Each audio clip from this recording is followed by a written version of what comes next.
And I want to thank you all so much for coming. This is a little bit different from what we've done in the past here. And frankly, I wasn't sure. I told my husband coming over in the car, if we have 6 people, I'll be happy. If we have 10 people, I'll be thrilled. So give yourselves a round of applause for being here tonight. Okay. If I have not met you yet before, my name is Denise Van Buren, and I'm currently the president of the Beacon Historical Society. Some of you are members, I know, others not yet. Our dues are just $25 a year. This is my commercial message. I have to give it to you. And you get access to our programs, our monthly newsletter, and honestly, the satisfaction of knowing that you're helping to preserve and to promote Beacon's history at a time when Beacon is changing so much, right? So I was honored when Two-Way Brewing invited me last year to come, and I think we did 6 slideshows, and some of you went to those. Raise your hands if you're veterans here. So you know I'm pretty easygoing and lackadaisical. You'll be used to my style. But tonight is that on steroids, because we just want to have some fun, and it's a new and different way to learn some Beacon history than just having someone present to you with pictures on the screen and you just sit there lapsing into a coma after 2 hours, right? So we're just going to have some fun and enjoy it. It's non-competitive, and I'm going to go through the quote-unquote rules in just a moment. Couple of housekeeping things. The restrooms are outside here. You're welcome at any time to go out and refresh your libation at the bar. Please don't wait on anything here. We'll have breaks tonight. And this door is open, that door is open, so from a fire safety perspective, you're able to exit through here if, heaven forbid, something happened. Okay, with that, I start this program as I hope this works. Come on now.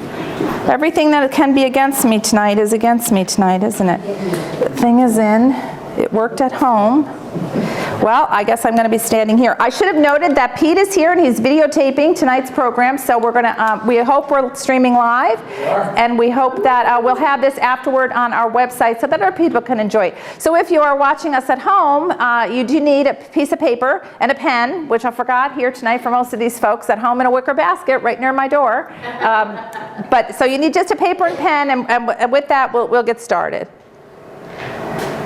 So I start this program as I did every other one, and that is to recognize a man named Bob Murphy, who was president of Beacon Historical Society for more than 20 years, our city historian, wrote our monthly newsletter for 38 years, and forgot more. I have forgotten, he forgot more than I will ever know about the history of Beacon. Pete, I'm going to have to keep moving there because I don't have to work in remote. I apologize.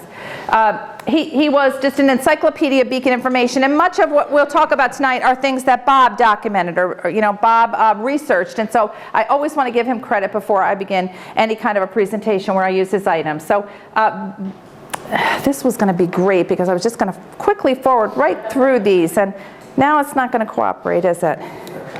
I'm telling you, I tried it out at home tonight, and it worked. I am Irish, and so the luck of the Irish would say that I wore my green tonight. Here he comes, yay! Okay, my husband has returned with the pens and the basket and the raffle tickets. Okay, my long-suffering husband, Chris, who has sciatica and who spent much of today at Westchester Medical Center.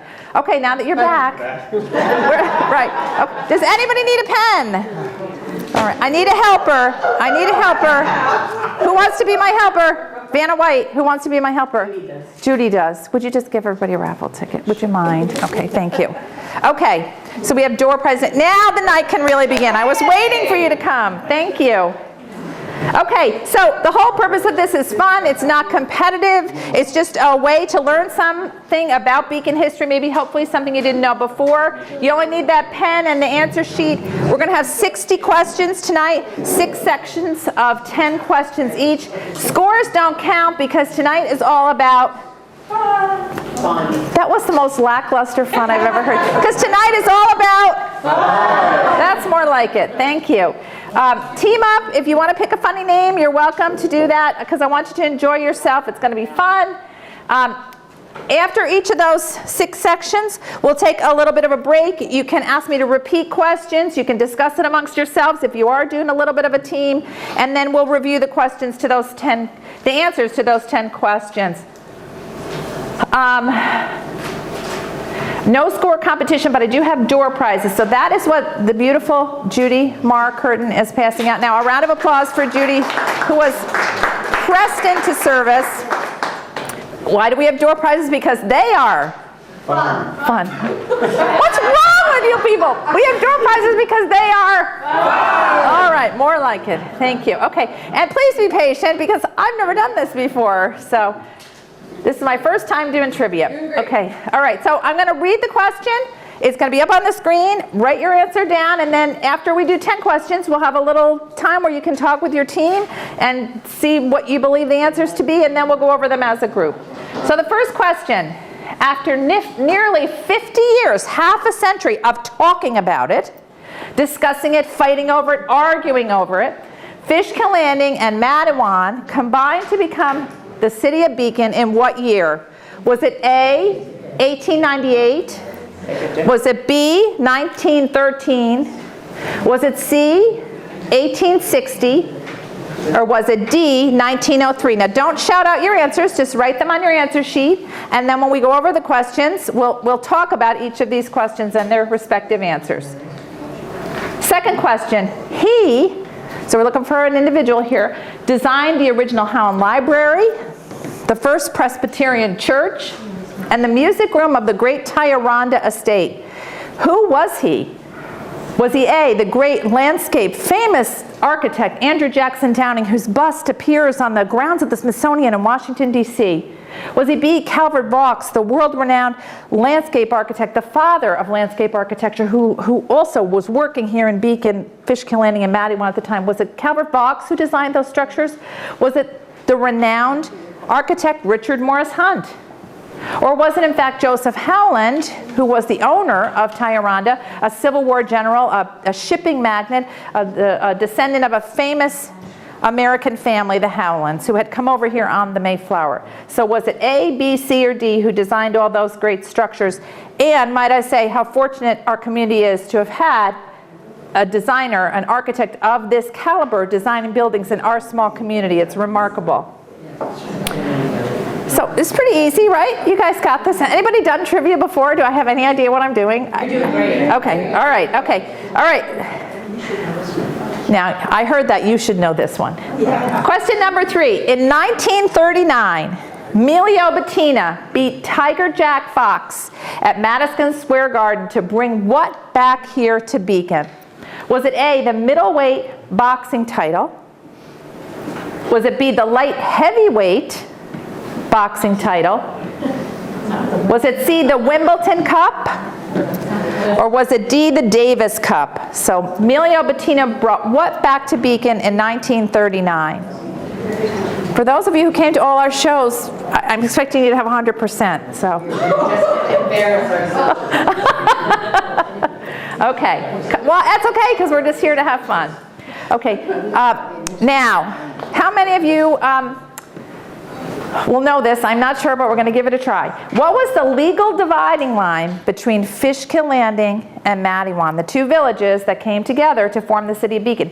What road, what street? Hi, welcome. Come on in. How you doing? Do you want to sit there, maybe a couple seats over here by the pool? Okay. The party can begin now. Here, that's all right. There's pens here if you need pens. And grab your own raffle ticket. This is a helpy selfie at this point. Okay. See, when you come late, I said it's a helpy selfie. He's got to get his own raffle ticket, his own sheet, his own pen. Okay, back to the question at hand. What was the legal dividing line between what was the village of Fishkill Landing down here at the waterfront and what was Matawan, the manufacturing hub that was at the base of the mountain? Was it A, Fishkill Avenue? We all know Fishkill Avenue today, right? Was it B, Chestnut Street, a little closer to the river? Was it C, Teller Avenue? Was it D, Elm Street? Oh, A, Fishkill Avenue, B, Chestnut Street, C, Teller, or D, Elm Street? That brings us to question 5.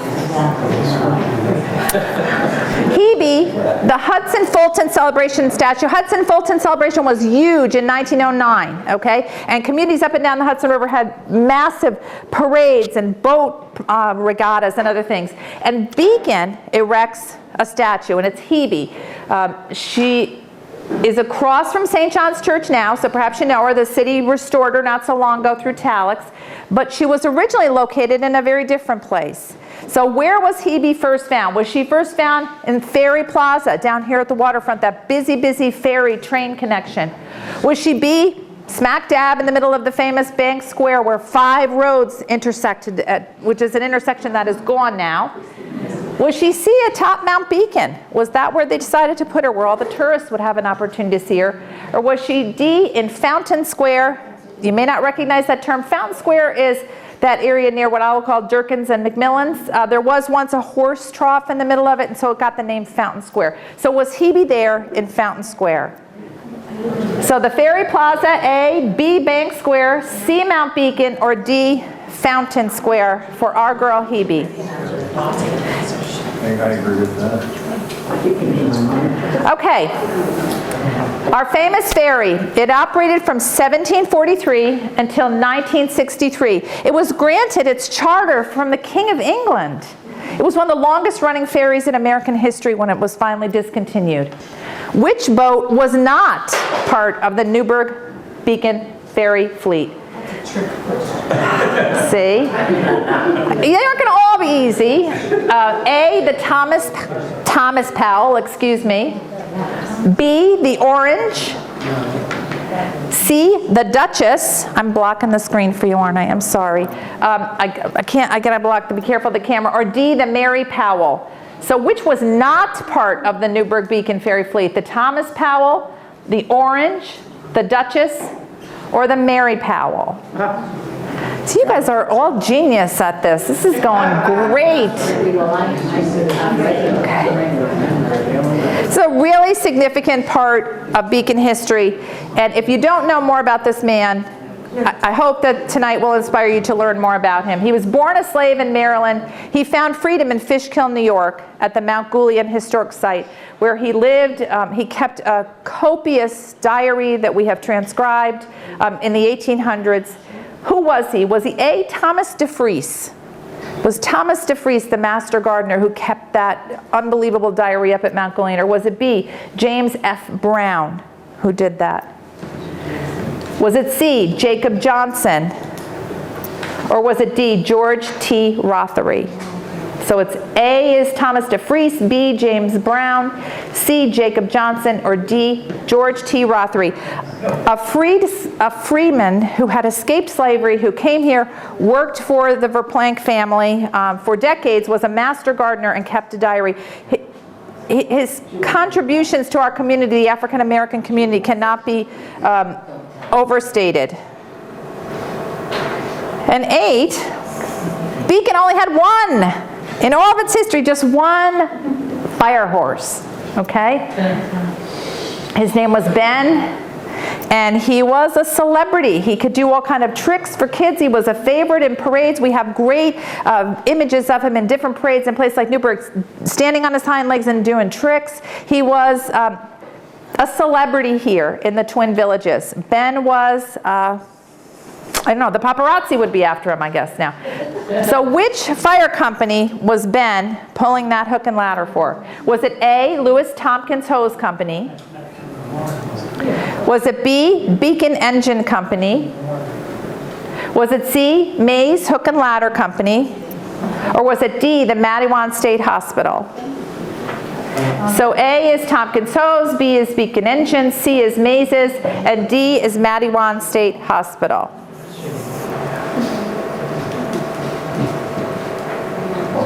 Okay, question 9. James Vincent Forrestal, born here in 1892. He's the son of a local builder. His father built many of the structures that we know in our community today. Their family gave the land for St. Joachim's Church and many other important institutions here. But he was smart.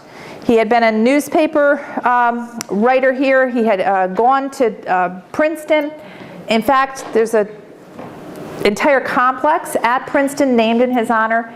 He leaves our city for bigger and better things, quite frankly. He becomes incredibly successful on Wall Street at Dillon Reed and Company.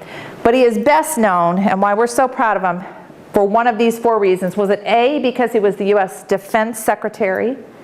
Was it B, because he became U.S. Ambassador to Ireland? Was it C, because he was our U.S. Treasury Secretary? Or was it D, because he was New York Lieutenant Governor? So Defense Secretary, Ambassador to Ireland, Treasury Secretary, or New York Lieutenant Governor. Am I going too fast or too slow? Okay. Chris, my remote isn't working. I don't know why. Okay, and the last question here in section A, and then we're going to be a sixth of the way through. Not that anybody's counting. Question number 10. Colonel William Few signed the United States Constitution. He died locally in 1828, and he was buried in the Reformed Church Cemetery, right close to where we are. His remains, though, are no longer here. They were disinterred, and they were brought back to the state where he was from in 1973. And there's a little story with it, which I'll tell when we talk about the answers. But which state was Colonel William Few? Which state did he sign the U.S. Constitution on behalf of? Was it A, Mississippi? Was it B, Arkansas? Was it C, Virginia? Or D, Georgia? So Mississippi, Arkansas, Virginia, or Georgia? All right, you're all good sports. Okay, so you can talk it up, you can go get a drink, or we can go right to the answers, whatever you all prefer. Answers. All right, am I going too slow? Am I going too slow? Okay. Okay, all right, now wait a minute, now I gotta... I was counting on my remote working here, and it's not. That's okay. I tested this afternoon. Okay, there we go. That's what I want. Okay, here we go. Now this, I'm sorry. I am going to take your beacon card if you did not get the answer to this one right. Okay? You can just shout it out after I read it. After nearly 50 years they talked about it. We don't do anything quickly, apparently. They had all kind of review commissions. They had all kind of committees that met about it. They fought, they argued, they fought over what the name would be. Finally, Fishkill Landing and Mattawan become Beacon in what year? 1913. All right, thank God. Okay. You all renewed yourself in my eyes. Okay. He designed the original Howland Library, the First Presbyterian Church, the music room at Tioronda. Who was he? Richard Morris. Excellent, thank you. The preeminent architect of the day designs, for example, the breakers at West Point, designs the base of the Statue of Liberty, the most visible civic project going on in the country at the time. He is the brother-in-law of General Howland, and that's how he comes to design these structures.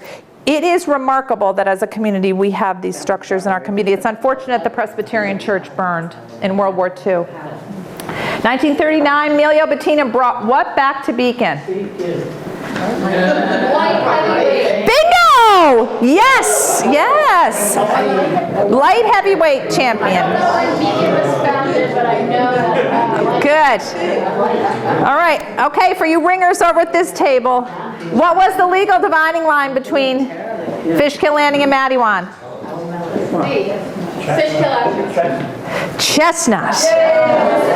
Okay, that's where I think of it. I think it's the card shop, right? It's where it's where the traffic light is.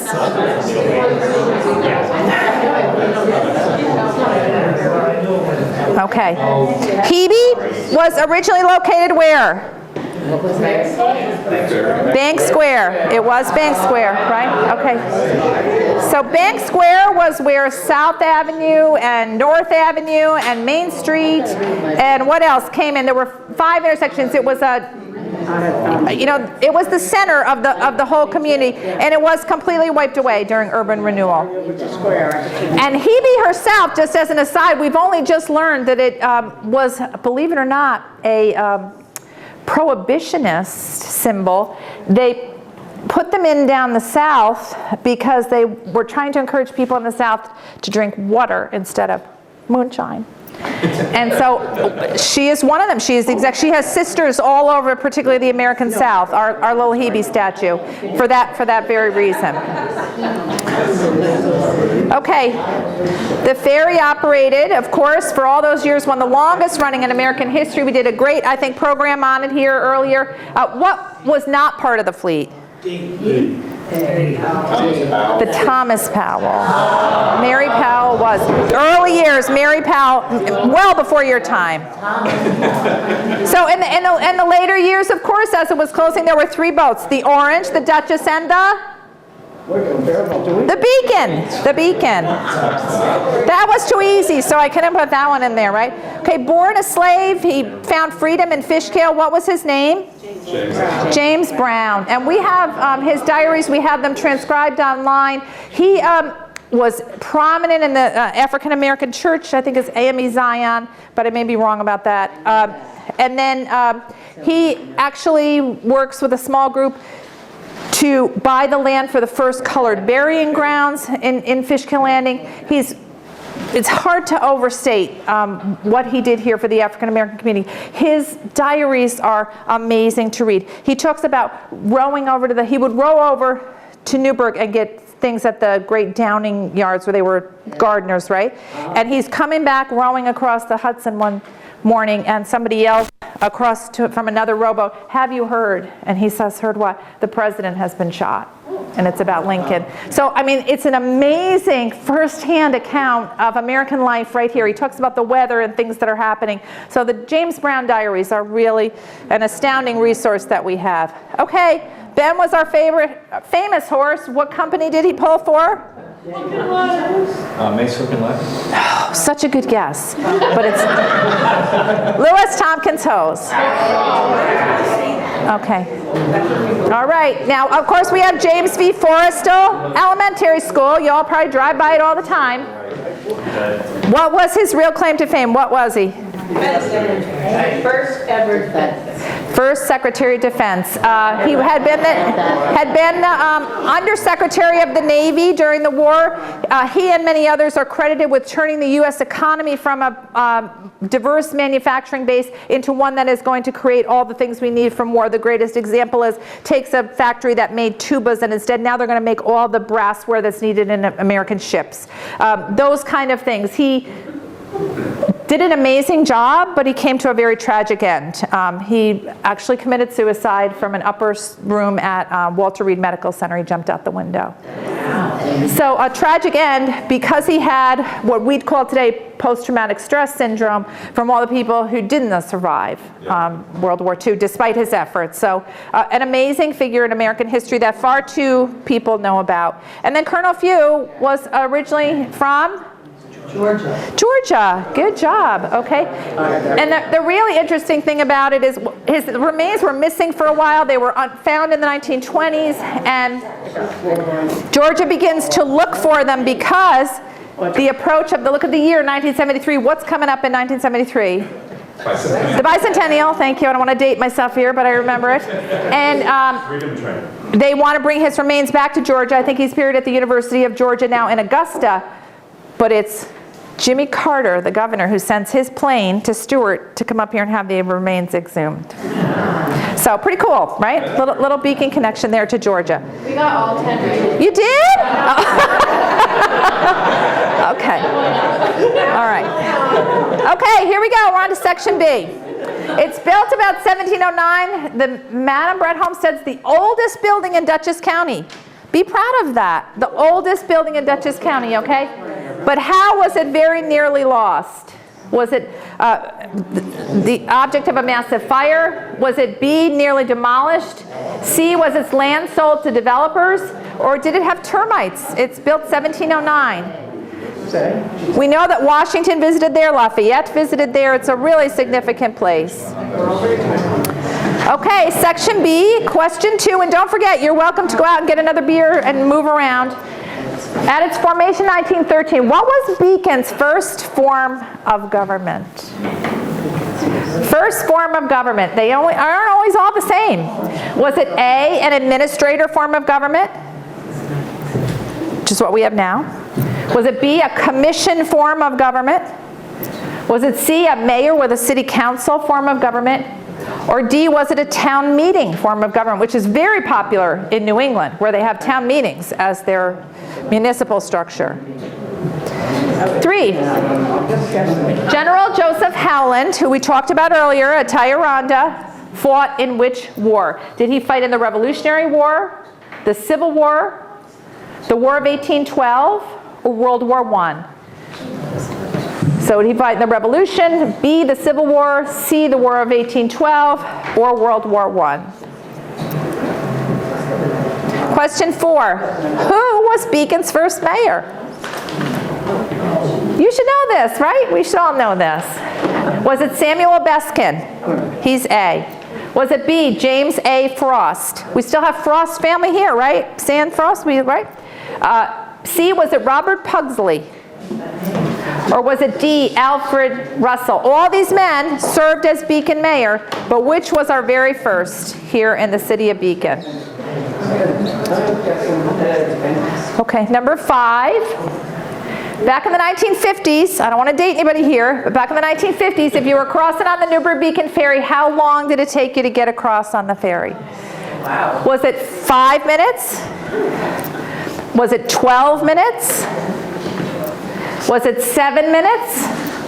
Or was it 15 minutes? Now, of course, we're talking about blue skies and fair sailing, right? Perfect condition. But how long did it take? 5, 12, 7, or 15 minutes in order to cross the Newburgh-Beacon ferry in the 50s?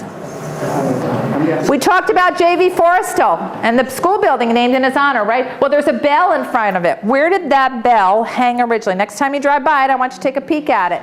Beautiful bell out front. Was it at the Matawan Manufacturing Company?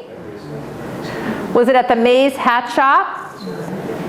Was it at the First City Hall? That was B. I'm sorry, I'm going out of order here. Or D, Spring Street School. So A, Matawan Manufacturing, B, First City Hall, C, Mays Hat Shop, or D, Spring Street School, where that great bell originally chimed. Number 7, there was once a Coney Island of Dutchess County, and guess what? It was right here in Beacon. And it was regularly referred to that as that in the 1920s. Was it A, on the Fishkill Creek? Was it B, out at Whaley Lake, which is connected to so many of our factories? Was it C, Dennings Point? Or was it D, at the Melzinga Reservoir? So the Coney Island of Dutchess County, was it A, Fishkill Creek, B, Whaley Lake, C, Dennings Point, or D, Melzinga Reservoir?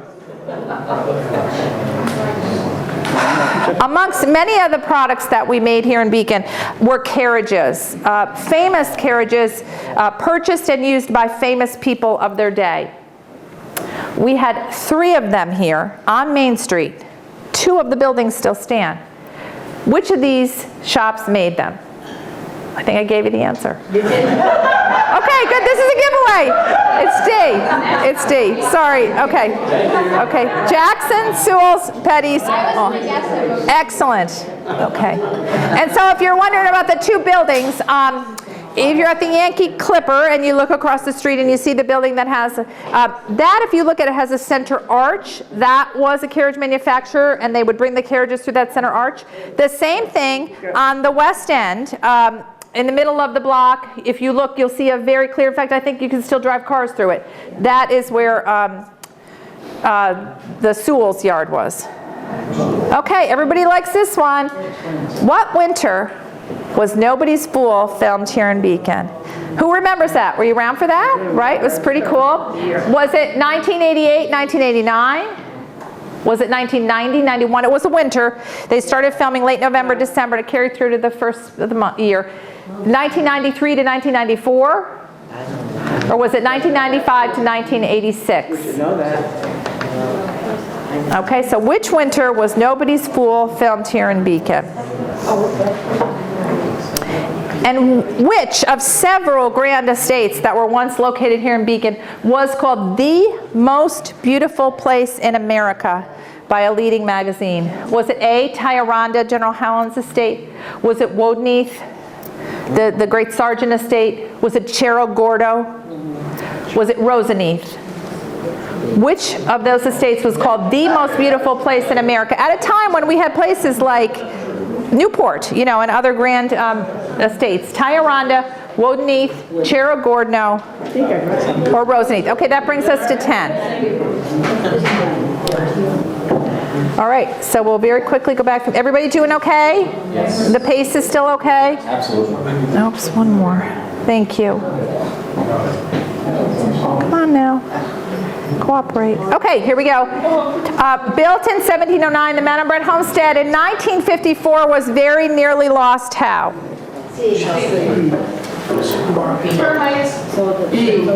It was actually sold, and it was going to become the A&P supermarket, which ended up on Fishkill Avenue across from Groveville, and obviously ultimately went out of business. Isn't that now? And the whole community rallied around the Melzinga chapter of the DAR to save it. I think we paid about $5,800 or something for it, with its 6 acres of land. So, I know it. Okay, at its formation, what was our first form of government? B. Commission. Commission it was. Who said B? Excellent, good, okay. So the commission form of government was 5 elected commissioners, and you could have been, you could be somebody who was, I don't know, the dog catcher, but you could run for mayor if you wanted to. These were 5 independent positions that you were elected to. And one was accounts, there was safety, I forget what the other ones were, but there was no city council. They constituted the city council and made all the decisions. There's only one remaining commission form of government left in the United States, and it's still in New York State. Anybody know where it is? It's still functioning beautifully. It's in the city of Saratoga Springs. They never gave it up. When we gave ours up, it made headlines all over. The one of the last 2 commission form of government is going to change its form of government. I was on the council. It was right after I was on the council. Okay, General Howland fought in which war? You know this. The Civil War, indeed. Wounded at Gaines Mill, tries to restore his health, and Menton, France, dies and is buried there. His widow offers Craig House and all of its land to the city of Beacon for a city hall in Parker, to the village of Mattawan, and they say no, they don't want it. Right? Okay. Who was our first mayor? Anybody know? Question 4. It was the very first one was actually James Frost. Okay, question number 5. How long did it take you to cross on the ferry back in the 1950s? Just 7 minutes. Isn't that amazing? Okay. Everybody, exhale, come back. The teacher in me wants everybody to, okay. Where did the bell that now hangs in front of JV Forrestal come from? Who said that? Say it louder. Spring Street School it was, which of course burned, right? Spring Street School burns up on the hill. Okay. I can't even hear anymore. What? People know where Spring Street is. Yeah. I don't have time to go through every single part. So Spring Street School used to be up on the hill across from Barb's Butcher Shop, right? Where the steps are, right? Okay. Okay, where was the Coney Island of Dutchess County? Dennings Point. 1920s. It had amusements. It had boats that went out with the people rode. It had people in those crazy bathing suits with the things that swam in the river at that time. Really big deal. I gave away this answer. There were three carriage shops. Paul Newman and Company were here in 1993, 1994. So is that 30 years ago now we're celebrating. And then, of course, it is Wodenheath, which you see here, that was called the most beautiful 20 acres in America. Wodenheath, which is shown here in that picture. It's now a housing development. They tore that down. They didn't want any more at Craig House, and they had the firemen actually burn it down. Okay, how are we doing after 2 sections? Give yourselves a round of applause here.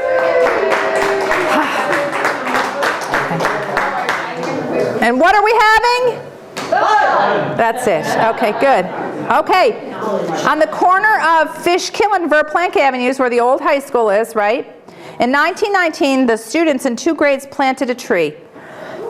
It's still there. It still has a plaque on it in the very corner. Was that tree planted in honor of A, the year's 1919? Was it World War I veterans?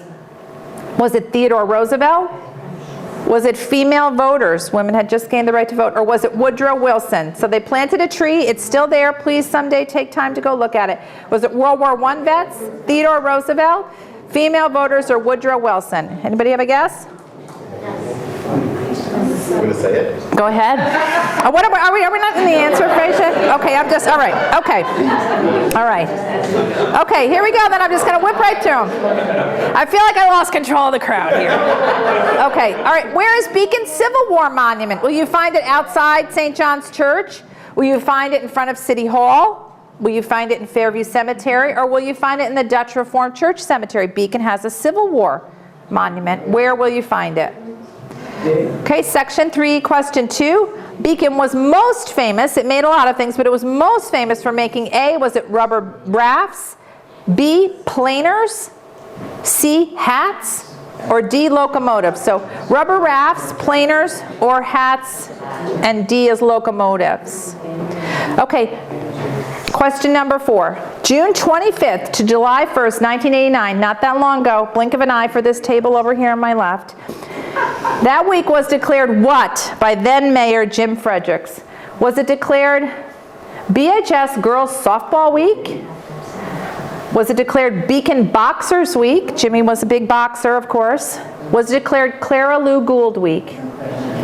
Or was it Beacon's 75th anniversary observance? So June 25th to July 1, 1989, Mayor Jim Fredericks declared it 1, Beacon Girls Softball Week, Beacon Boxers Week, Clara Lou Gould Week, or Beacon's 75th anniversary observance. All right, moving on to 5. And I will really be upset if the people who attended my prior programs don't know the answer to this. Where was the very first factory in Beacon? Was it A, the Mattawan Manufacturing Company? Was it B, New York Rubber? Was it C, the Tioronda Hat Works, which really essentially is where we're standing now? Or was it D, the famous Fishkill Landing Machine Shop that made all kind of munitions and even locomotives? So our first factory, was it Mattawan Manufacturing, New York Rubber, Tioronda Hat Works, or Fishkill Landing Machine Works? 6. All right, I hope some of you are going to remember the answer to this. What happened every Saturday morning in the 1950s and 60s on the waterfront here in Beacon? Every Saturday morning. Was it A, a fishing contest, B, the burning of trash, C, a rowing regatta, or D, a Boy Scout camporee? Fishing contest, burning trash, rowing regatta, or Boy Scout camporee? Whew, okay, section C, number 7. What earned Chandler's Drum and Bugle Corps a place in the nation's record books? Chandler's. Was it the most best in show trophies? Did they earn those in all those parades they participated in? Did they have B, the longest Macy's Day Parade record? Chandler's Drum and Bugle Corps. Were they C, the longest musical performance? Did they have the longest musical performance for a band? Or D, or the oldest continually active marching band in the country? So A is most best in show trophies, B is Macy's Day Parade appearances, C, longest musical performances, or D, oldest continuously active marching band. Look at that again. All right, question number 8. We had a YMCA here in our communities in the 1890s. Would you have found it at the Marianist Preparatory Academy, which was built on is the site of the current Beacon City School District offices? Would you have found our YMCA in the original South Avenue School building? Would you have found it up in the East End along Main Street? Or would you have found it in Caswell Academy on Roundabout Avenue? So our community's YMCA at the Marianist Prep, at the original South Avenue School, at the East End of Main Street, or the Caswell Academy on Roundabout Avenue. All right? Okay. What is the formal, actual name of the massive horse statue that was cast at the Talix Foundry in Beacon back in 1999? Okay? Is it A, Il Cavallo, B, Il Stallone, which means stallion, by the way, C, Il Cavallo, or D, Pegasus? So the formal name of this Leonardo da Vinci's horse that is finally cast here in Beacon, was it A, Il Cavallo, B, Il Stallone, C, Il Cavallo, D, Pegasus? And how many of you remember it being outside of Talix? It was amazing. It was huge, right? And it was made here. We're going to Milan this spring, and I'm hoping to get a ticket to see it. Okay, there was originally a magnificent school on South Avenue. There is one there, of course, now, but there was a much grander multi-story one that was there before. What happened to that original South Avenue school back in 1928? Was it condemned? Did it burn down? Did it get converted to a factory? Or D, was there a gas explosion there on the site? So I know you can't see around me. I can't make. So what happened to the original South Avenue school? A, condemned, B, burned down, C, converted to a factory, or D, a gas explosion? How's everybody doing? Okay. Okay, that's what we want. Yay. Okay. All right. For whom was that tree planted on the corner of Verplank and Fishkill? Theodore Roosevelt. Who said Theodore Roosevelt? Excellent. How'd you know that? Because I walked by there and What had happened? What was significant about that? it was a birthday. He had died in his sleep. The nation was so shocked. He had died in his sleep, and the students, the juniors and seniors, planted the tree and put that wrought iron fence and the marker up in his honor. It was a shock to the nation when he had died. Okay, where is Beacon Civil War Monument? Fairview. Excellent. A+ for that, even if you didn't get anything else right. Okay? So Beacon has this great Civil War monument that in the 1980s, vandals pushed off its pedestal, rolled down the front of the cemetery, and laid it out on Washington Avenue, right? Yes. And the Beacon Historical Society was able to work with other groups and Luigi Di Dominicus to have it lifted back up and put back up on its pedestal, and we had a fence put up, and that was 1999. It was really a damn shame, but it was a great reflection of the community afterward that people came together to write it. So it's in Fairview Cemetery, worth going up and taking a look at it. It too is one of a series of them. There are many, many, many. He has many brothers all across the country. There's a northern version of it and there's a Confederate version of it. And you'll find them in community squares all over. Ours is a little out of the way. Beacon, of course, was most famous for making, if you'd failed that, I would have really said to pack it up and go home. Okay, and what did Jim Fredericks declare back in 1989? Boxing. He was a big boxer. Remember Jimmy Fredericks was a big boxer, right? No, this was when our Beacon High School girls softball won the state championship. Remember? That wasn't that long ago.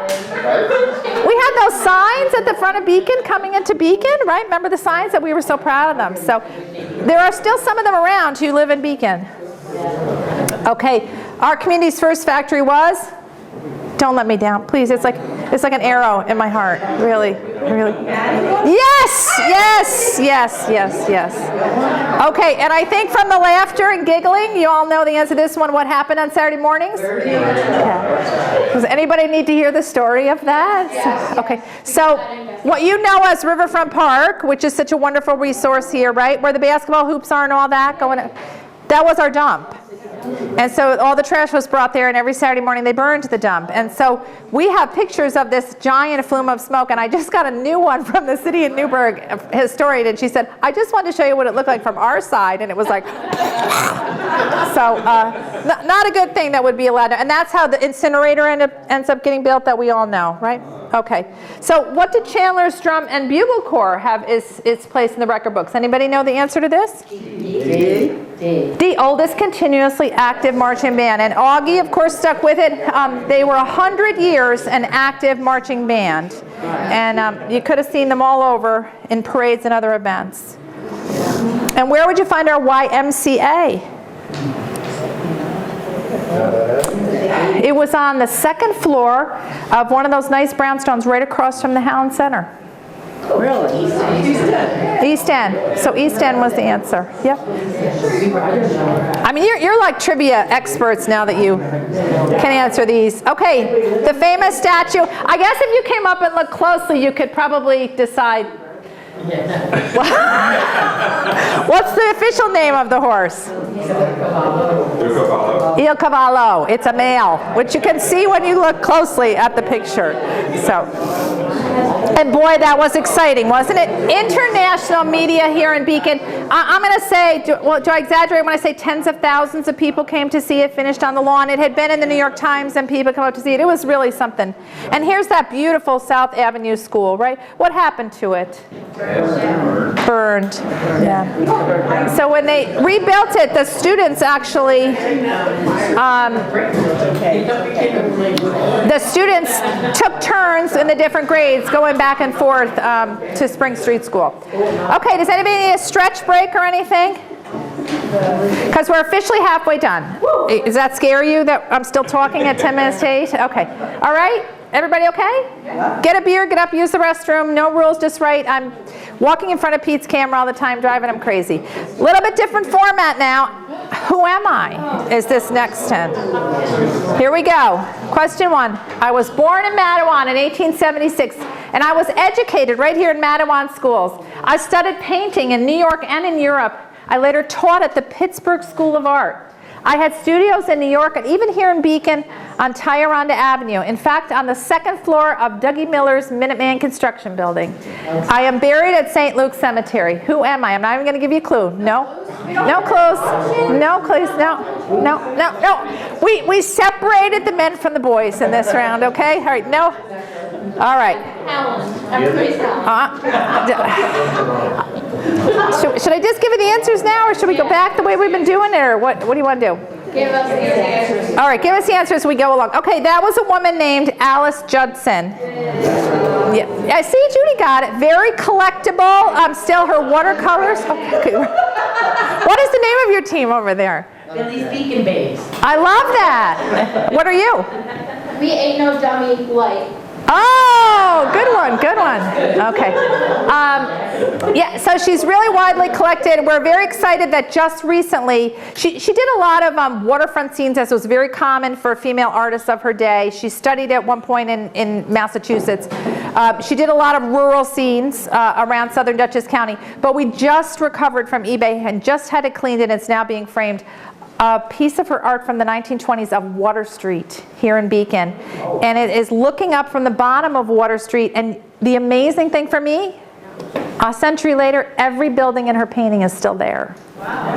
That doesn't happen in too many of our streetscapes anymore, right? So Alice Judson. Okay, number 2. I was born in Fishkill Landing in 1904. My father was once president of the New York Rubber Company. I moved to Hollywood, and I was a big star. When I say a big star, I mean a big star. I earned 2 Best Actor nominations. I hosted the Oscars. I even served in World War, that should be one. And I was at, no, I guess it's World War II, excuse me, that's the typo. That was at Normandy. Robert Montgomery, right? So he had an amazing life, and you should see his house that he had in Hollywood. He was Hollywood royalty when he was there. And he was he had a wide, diverse array of roles that he took on. He could be comedic, he could be serious, he could be romantic, and he even directed some pieces. And he is really good looking. Yes, he was really. And of course, his real kind of fame, Robert Montgomery, is that he was Samantha, right? Elizabeth Montgomery's father from Bewitched. Yeah. This means nothing to any of you, does it? Okay. Okay, this one, it's going to come right out. You can say it in unison. My wife and I bought our cabin on the mountain just south of Beacon way back in 1949. We began the Beacon Sloop Club. We joined the Beacon Historical Society. Most people remember me as a folk singer, but I was a social activist at heart. Who am I? Seeger. Pete Seeger. Okay. Extra points if you know his wife's name? Excellent. Okay, number 4. I was born on the 4th of July, 1941, here in Beacon. I became a winning college basketball coach, most notably of the Notre Dame Fighting Irish from 71 to 91, but earlier at St. John's when he lived here in Beacon, right? He used to live up at the foot of the mountain. And an analyst on ESPN from 93 to 2014. If you know me, you know how I got my nickname. So first of all, who is it? And how did he get his nickname? Father's a funeral director. Exactly right. Hignell Phelps Funeral Home. Okay, this one's for the more sophisticated, I think. If you know this one, I'll give you extra credit. I lived at number 16 Vine Street and later on Duchess Terrace. I have great memories of playing CYO basketball at St. John's during my years here. I've gone on to become a best-selling author, but I still love to drive around Beacon if I am in the area. Who am I? James Patterson, okay? Along Came a Spider and all those great books. He lived in Beacon for a few years and later in Newburgh. My grandfather signed the Declaration of Independence. My uncle served as the Connecticut governor and Treasury Secretary under President Washington. I owned the New York Rubber Company and I had a beautiful estate called Roseneath. Who am I? You probably drive on the road named for him almost every day. Bingo, Walcott. First name is Charles. So his grandfather was quite renowned during the American Revolutionary War because as governor of Connecticut, he ordered the statue of King George taken down and melted into bullets for the Minutemen guns. So they are the first family of Connecticut, truly, the Walcotts. And then his daughter, of course, is Catherine Walcott, who goes on and is very involved in Mary's of Verplank in the community. Okay, number 7. I made Beacon the hat capital of New York State with my multiple factories. When I died in 1894, the Fishkill Standard newspaper said I was, quote, the man whose name will forever be cherished here. Might also be because I left my name on an important community institution. Who am I? Who was most responsible for making us the hat capital of New York State? You know it, come on.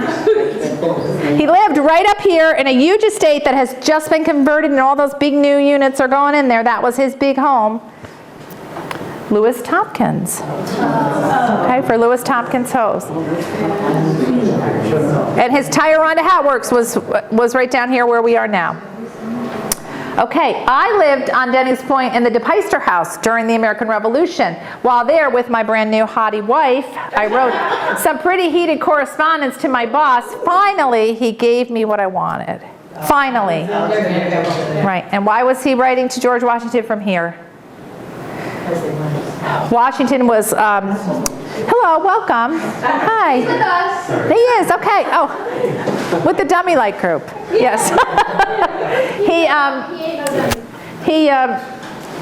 He's writing to Washington because Washington, of course, is largely across the river during this time at his headquarters in Newburgh, and he's grown increasingly frustrated that he's a staff person. He wants to see real military action. He keeps bothering Washington, saying, I want a military commission. I want to serve in battle. And finally, Washington laments and does do that, and he is at Yorktown. But prior to that, he had largely been Washington's right hand, doing a lot of his correspondence for him. But a lot of that was all happening right here in Beacon. Okay. Hopefully some will know this. Who am I? I'm buried here in Beacon, but mostly because my attorney's son and grandson both built really grand estates here. I'm more widely known in larger legal circles than I am here in Beacon. In fact, I'm considered the father of American jurisprudence for my commentaries on American law. I was the last chancellor of New York State. New York had a legal system where literally everything ultimately worked itself up through the court system to one man, and he was the last one to hold that position. It was a vaulted position, and he's so well respected for having written these commentaries on American law. Anybody know who he is? Chancellor Kent. So, Kent, okay. He's buried in St. Luke's Cemetery, and his grave was recently restored through our cemetery committee work at the Historical Society. Like I said about James Brown, you can't overstate, you can't really overstate his impact on the legal community. If you go to the U.S. Capitol, in fact, there are murals that were put in the offices, ceilings, during the American Bicentennial, and part of New York's is actually a picture of James Kent, who's buried here in Beacon. His son had a beautiful estate. He was an attorney, William Kent, on the grounds where the Beacon City School District offices are now. And then his son, who's also named James, had a magnificent home right on the river in front of the foreman's house overlooking the Hudson River. It later became a provincial house, a novitiate, but sparks from a train actually one night caught it on fire and it's gone. It was beautiful. So they were very prominent people here in Beacon. Okay, Number 10, I was a pioneer in the manufacture of insecticides. Now, of course, we have a different connotation to them now, right? But at the time, when you're in an agrarian economy, someone who can help you get a better yield from your crops and make things grow better is an important person. I operated a factory that served customers from around the world from Beacon's Long Dock. I mean, I'm talking about his advertising materials and products were sold around the world, even in the Far East Asia. I served several terms as the president of the village of Fishkill Landing, 30 years as president of the Beacon Board of Education. He himself had never been able to graduate from school. I was so proud to preside over the construction of the new high school that finally opened in Beacon in 1913. But my highest privilege was when that school's sports field was named in my honor in 1928. Hammond, very good, Hammond Field, right? Ben Hammond. And his home was what is today the Rose Hill Manor, was Ben Hammond's house. So hugely in his industry, but also here in Beacon, and a real commitment to education for our students. Okay, stretch break if anybody needs it. Coming down the wire here. Section E, we got 2 more sections to go. Anybody have any questions, comments, thoughts? Okay. It's difficult? Really? Okay. But fun? It's so much fun. That's the goal, right? Okay. Burning of the trash this weekend. Good. Okay. For those of you who may not appreciate it, Beacon's real claim to fame, since its inception, I can't give you that year, oops, is the Mount Beacon Incline Railway, right? So this segment's going to focus on that Mount Beacon Incline Railway.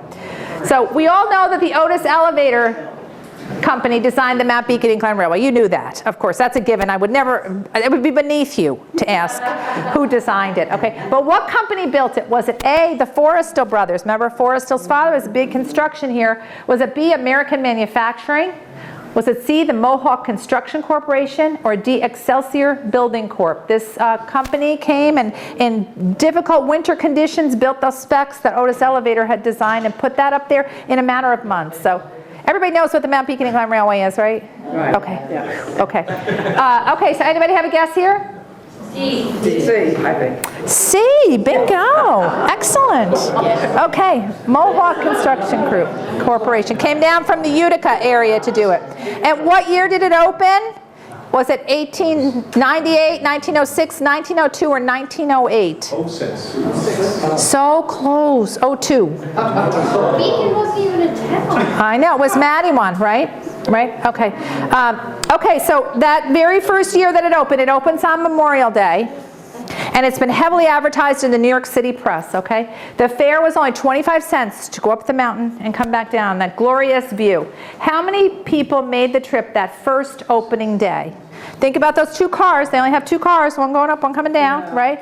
So how many people made that trip the first day? Anybody want to make a guess? 1,400, letter B, which is pretty amazing, right?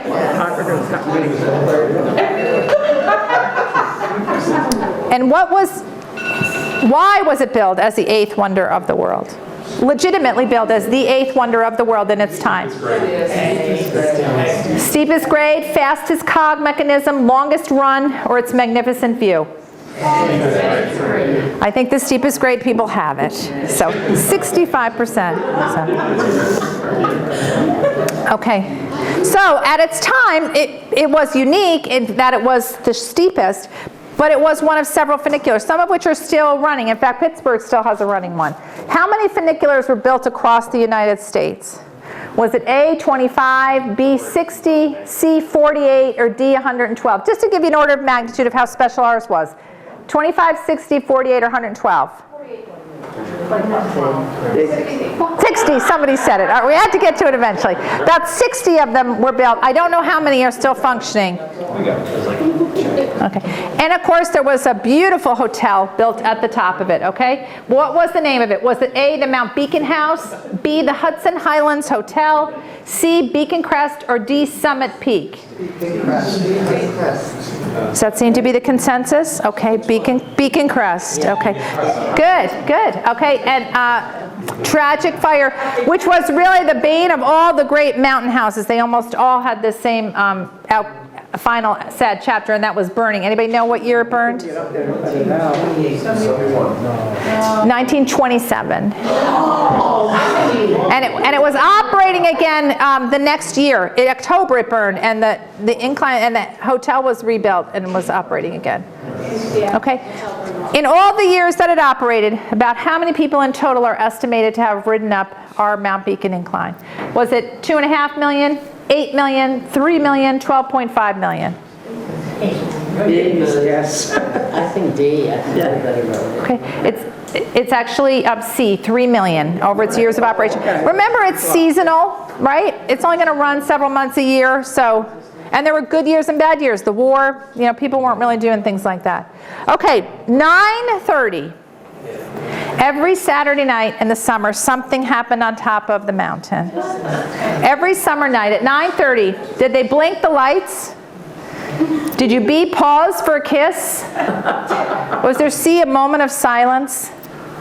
Or D, was there a powerhouse inspection to ensure safety? So at 9:30 every summer night, something happened. The lights blinked, you got to pause for a kiss with your sweetheart, you had a moment of silence, or they inspected the powerhouse. What do you think? Lights blink. How do you know that? Because I was there. No. There's a very practical reason why they blink. So what I'm talking about, they had the big Mount Beacon letter signs on it, right? Massive letters to make the sign, so that river traffic could see that as they were going down the river. I didn't, that is a good point. Yes. Really? Yeah. And at 9:30 every night they would blink the lights as a public service because people didn't have cell phones and automatic clocks. And it told everyone, it's now 9:30, set your watches. There she is, okay? On the left is the hotel, and on the right is the casino. And I do want to point out, when I gave the presentation the last time, we used the term casino so easily here, like the Canfield Casino up in Saratoga. And some people who were relatively new to Beacon, they'd assumed it meant that it was a gambling casino. It wasn't. That's just a word, particularly a Spanish word for a place of gathering. So both in its original incarnation, the casino there, and the later, much more modest one, they call it the casino, but there was never gambling on top of the mountain. Okay. I like to think of him as the bravest employee of the railroad. Because on the railroad tracks, we can all picture those steep railroad tracks going up, right? There was a person, usually a young man, who would have the responsibility to sit on a little tiny bicycle seat that was attached to the side rail, and he would go like grease lightning down the bottom of the hill, and he would inspect that all day long, even when the cars were not running. So he's sitting on a little bicycle seat on a 65% grade, swooshing down the mountain, okay? Did they call him the enforcer? Did they call him the go devil, the rail splitter, or the incline daredevil? It's really dangerous, really dangerous. Enforcer, go devil, rail splitter, incline daredevil. Anybody? It's the go devil. Yeah. And in the Library of Congress, and we have obviously a copy of it, there is footage of a young man riding this thing, and your heart is in your throat watching him ride this little thing. Can he get his hat off? And it's just crazy. And would OSHA allow anything like that today? Are you kidding? So, okay.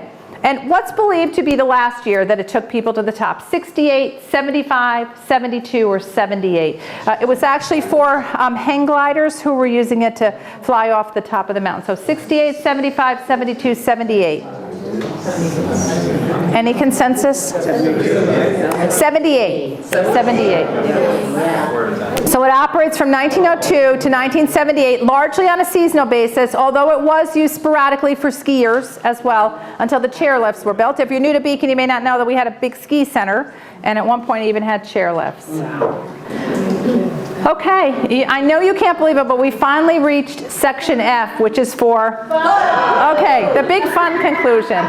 Okay, these are open-ended questions that I'm hoping you're all going to help me out with.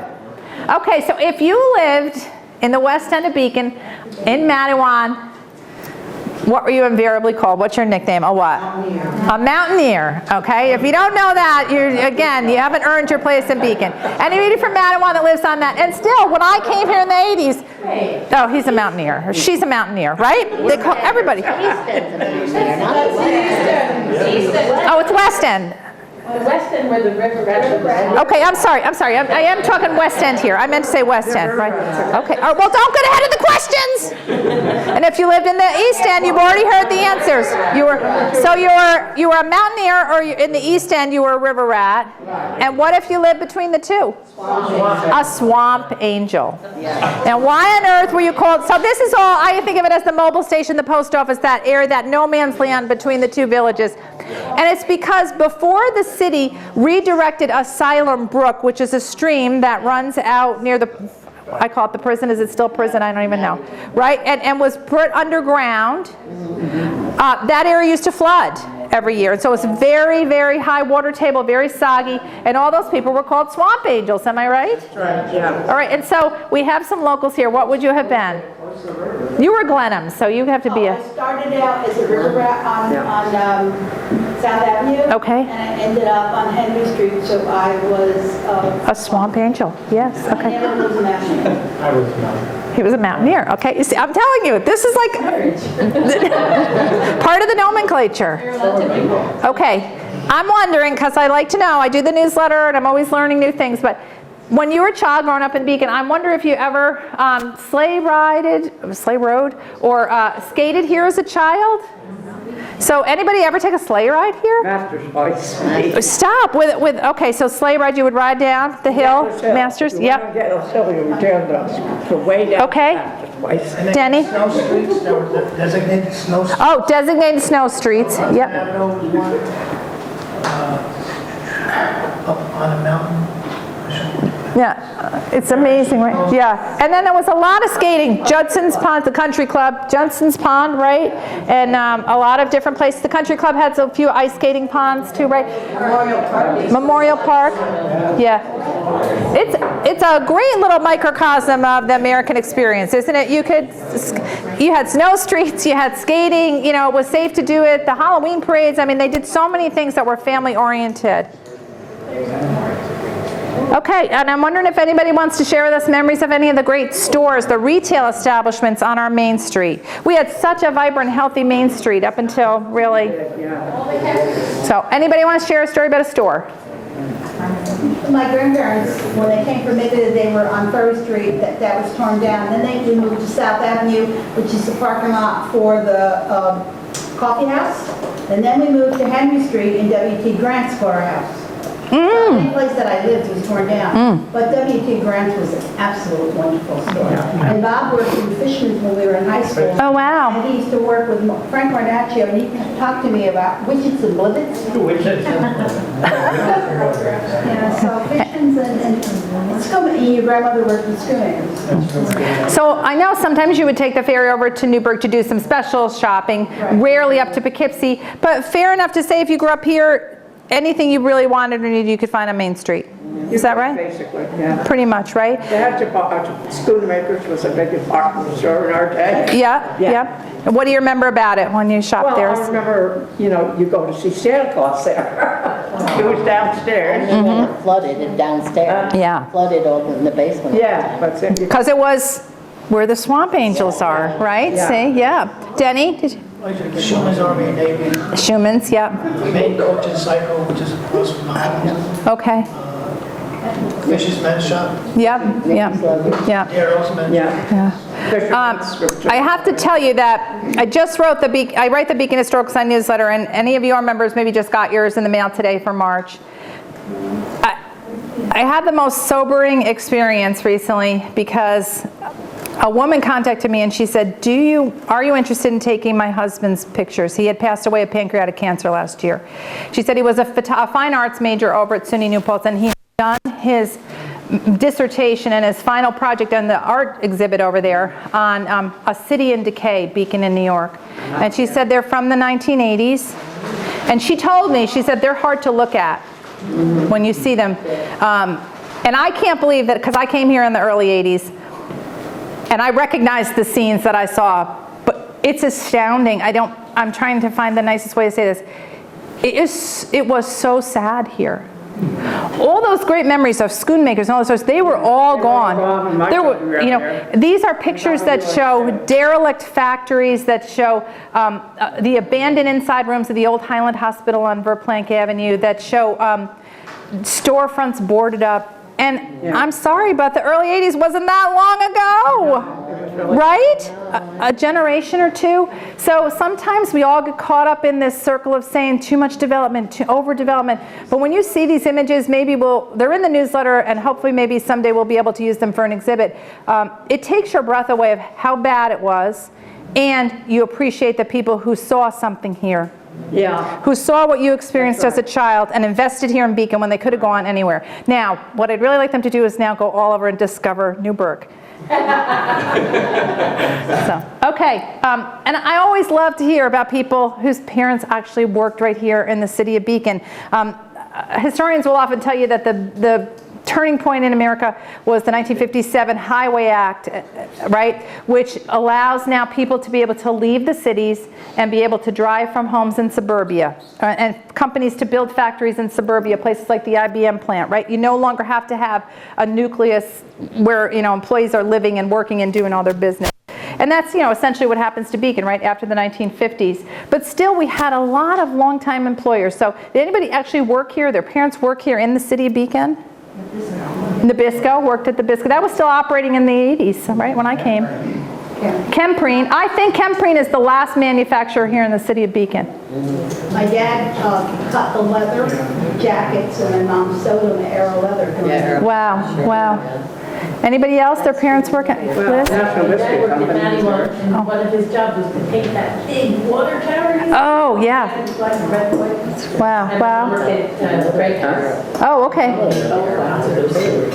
Yeah. And Judy, where? My dad worked at the post office. Oh, okay. My mom worked for Dr. Supple and Burrell, and then after that, I went to for Dr. Junior Burrell. Tyria. Okay. Lovely. Yeah. Yeah. Any other, Denny? Well, my mother worked for the National Biscuit Company. Did she? Okay, for the Which did biscuit. the boxes for Yeah. cookies and stuff. Yeah. Yep.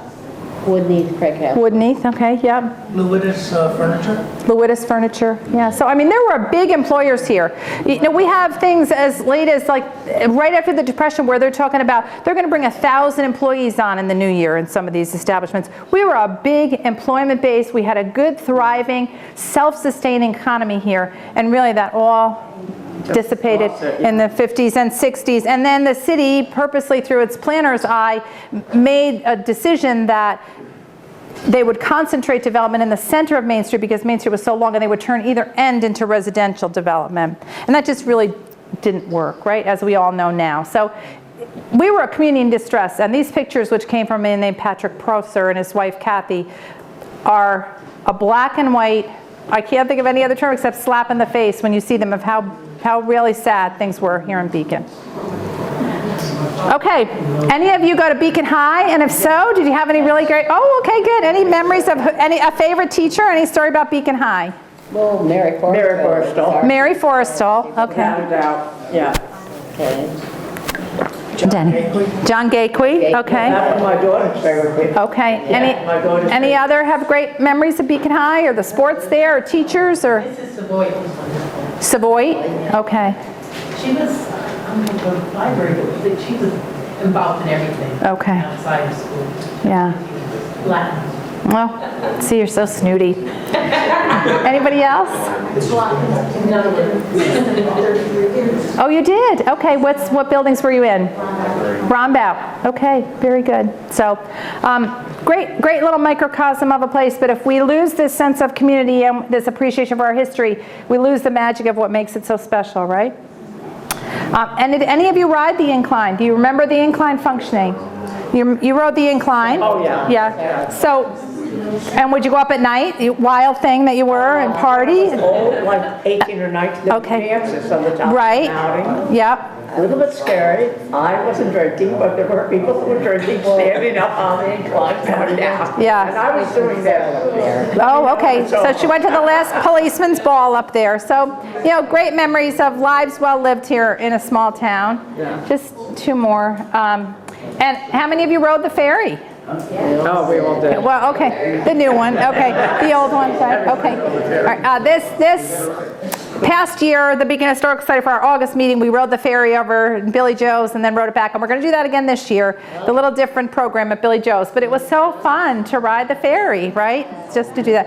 And then finally, I won't ask you to raise your hands, but I will. I remember the Beacon Historical Society because we need you. We need people who love history. So, all right, you're not out the door yet. Did everybody get a ticket? Judy? Did everybody got a ticket? Okay, because I got a couple of door prizes. All right, now I hope you agree it wasn't competitive, but that it was fun, I hope, right?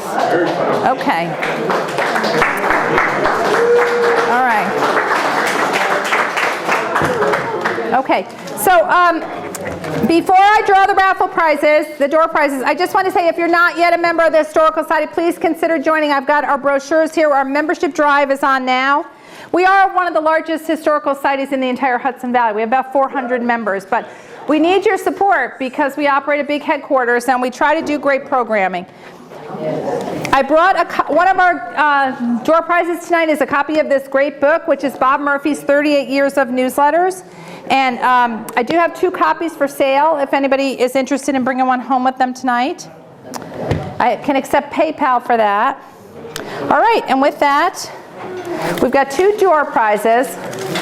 For sharing some great memories, I'll ask you to pull the first door prize for me. How's that? Oh, okay. Oh, they might be hooked together. My assistant wasn't really. Okay. Okay, here we go. And so I have 2 prizes. You can take home the mystery prize or the copy of the book. Maybe you already have it. 0790, and the last 2 numbers are 25. All right, okay. So, Karen, I think you have a copy of the book, right? Okay, so we'll send you home with this mystery gift, which is, I believe, a companion to something else that you have, but that's okay. I'll trust you because I know your collection. Okay, one more. Okay. Okay. Would you draw one more ticket for me, please? Thank you. Okay, good. And this is for a copy of our great book, and I have to take pictures with our winners. Okay, and pretty close when they come in the door, 79023. 23, the last 2 numbers. Did you win? Yay! Okay, great. Really? Okay, all right. You want to draw again? Okay. What? Okay, well, today's her birthday, so why don't we give it to her? Okay, all right, good. Okay. But you have the assignment, though, that before next month's trivia, you have to read it and you have to score 100 on next month's trivia. So, okay, so with that, thank you so much for coming. Did you do a count? Did you do a count? Okay. Thank you. Let my husband stand here. I'm going to have him take a picture and try to get the whole room. Is that okay? All right. He's got sciatica. He was at Westchester Medical Center all day, so only I would say to him, honey, stand up and take a picture of us. Because we had fun. Okay. Okay. All right. April 2nd is our next date, and this was recorded and will be on our website if you want to refer anybody to it. And I can't thank you enough for loving Beacon. That's why we're all here, right? So, all right. Hope you had a lot of. All right. Thank you.